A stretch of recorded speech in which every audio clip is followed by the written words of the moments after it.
So why exactly is this like the best CCW ever? Well, if you grew up in my generation, if you didn't shoot like a 357 or a 45, you were probably a communist.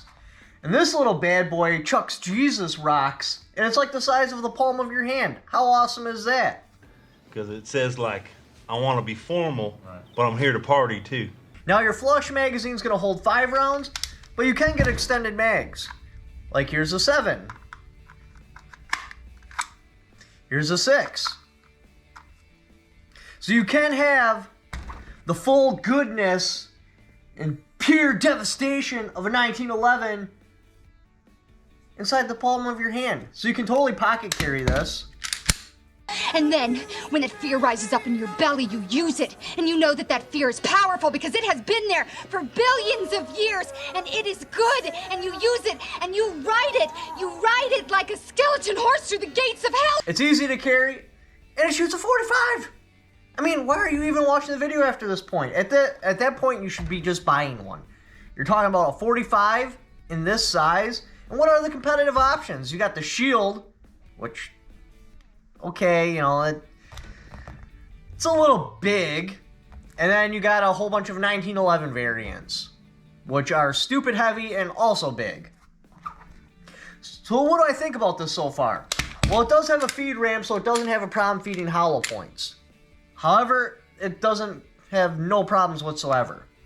So basically with this, I don't know if the 9mm would act differently because I'm not a communist, so I don't own the 9mm version. But basically, so 50 rounds are going to function flawlessly. After 50 rounds, between 50 and 100, you're going to have at least one hiccup. The 45, I don't know if it's a really dirty cartridge or what it is, but by the time you get to 100, like the whole front of this is just black. And it starts malfunctioning.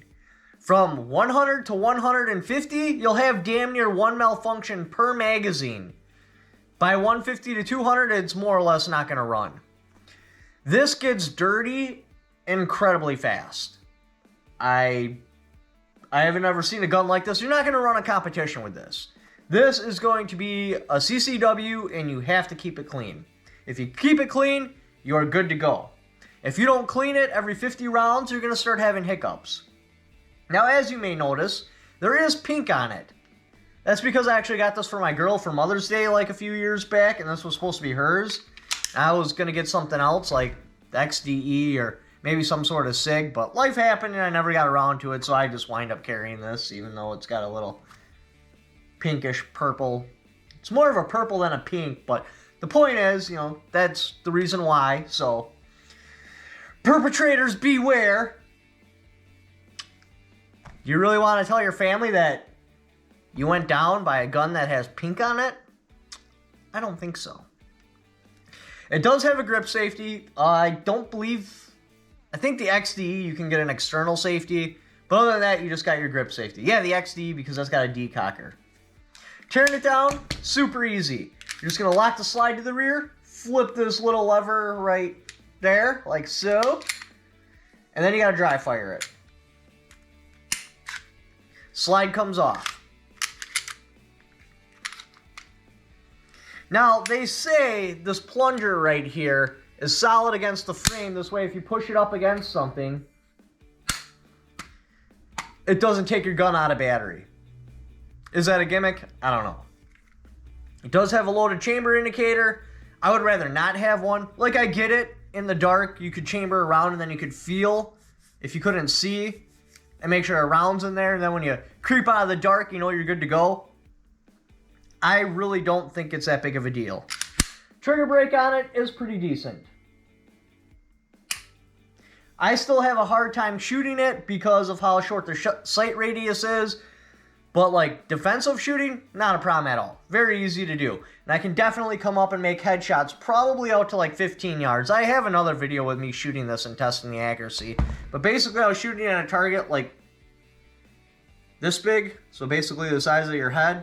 At like 30 yards, and I was hitting more or less 90% of the time.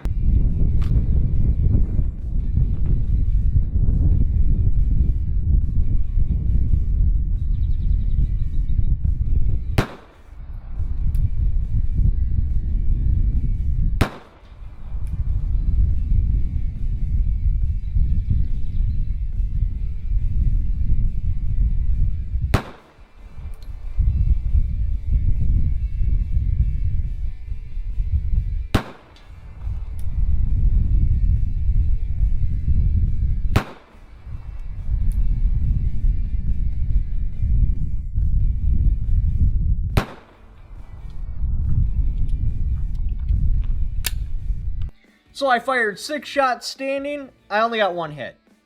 Most of them were going in the dirt. I suspect that's my fault, not the gun's fault. So, because this has a feed ramp on the barrel, you can shoot all your defensive loads. You don't have to just stick with 230 ball. I mean, I do anyway because it's cheaper, and I like to actually shoot my guns. But it will run hollow points, and it will run them successfully. I actually took down the original video I made with this because I didn't understand that it was a round count issue I was having. I thought it was... Because basically I shot 50 rounds, and then I started shooting defensive rounds, and I started having malfunctions. So I thought the defensive rounds themselves were the problem. Because this was before I discovered that, oh, this just gets dirty stupid fast, and you got to clean it every 50 rounds. But now that I understand that, no, it runs your 185s and your 230 like Hornady critical defense ammo without a problem. Obviously, when you run that high pressure defensive ammo, this does hurt a little bit shooting it because it's such a small space, so it's putting a lot of force just right there. And that kind of hurts a little bit. Not that big of a deal, and if you're shooting that kind of ammo, unless you're target practicing, you're probably in a defensive situation anyway, so you wouldn't really notice. And the best part about this is it weighs less than 10 pounds. And it throws Jesus rocks. I mean, come on. It's just awesomeness packed into this little package. So that's why I think this is like the ultimate CCW for us 80s kids. Anyway, thank you for watching. I hope you found this video at least entertaining if you didn't find it somewhat educational. Like the support channel, got my Patreon right there, and I also have affiliate links in the description down below. Thank you for watching. Don't forget to subscribe.